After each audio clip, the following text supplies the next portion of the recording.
Dans cette série de vidéos, nous allons voir ensemble comment isoler une variable. Bien, nous allons commencer par réviser les priorités des opérations. Nous allons poursuivre dans une autre vidéo avec le principe de la résolution d'équations pour finalement terminer avec la procédure complète de résolution d'équations. Donc, quand nous avons affaire à une chaîne d'opérations, nous devons respecter les priorités des opérations. Bien, voici les 4 priorités. La première, c'est de défaire les parenthèses. La deuxième, c'est de tenir compte des exposants. La troisième priorité consiste à faire les multiplications et les divisions de gauche à droite. Et finalement, la dernière priorité, la dernière chose que l'on fait, ce sont les additions et les soustractions de gauche à droite. Et ici, nous allons faire deux exemples. Alors, nous allons prendre le premier, qui est 3 au carré plus 2 fois 5 demi. Bien, rappelez-vous qu'un point représente une multiplication.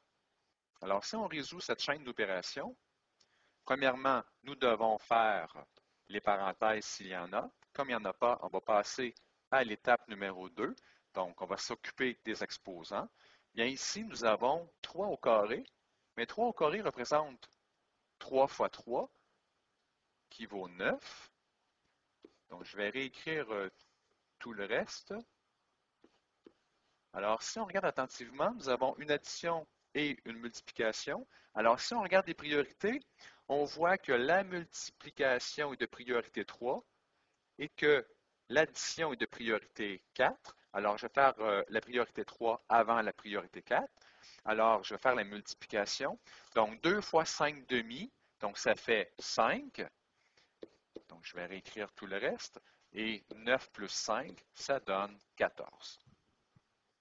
Et nous allons passer au deuxième exemple. Et il s'agit bien d'une chaîne d'opérations parce qu'il n'y a pas de variable et il n'y a pas de signe égal. Donc, c'est bien une chaîne d'opérations. Alors, on va regarder les priorités. La première, c'est de défaire la parenthèse. Alors, si je regarde attentivement, à l'intérieur de la parenthèse, il y a un moins, une division et une multiplication. Donc, si je regarde les priorités, là, on va commencer par la priorité numéro 3. Et entre la division et la multiplication, bien, comme on va procéder de gauche à droite, on va commencer par la division.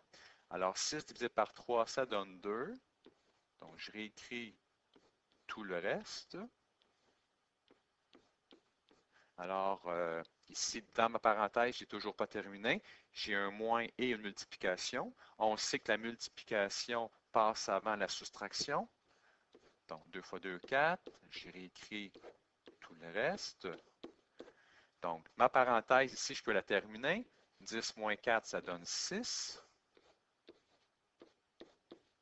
Et si je regarde, entre le 2 et la parenthèse, il n'y a rien d'écrit, donc c'est une multiplication sous-entendue. Alors, entre le moins et la multiplication, bien, nous allons faire la multiplication.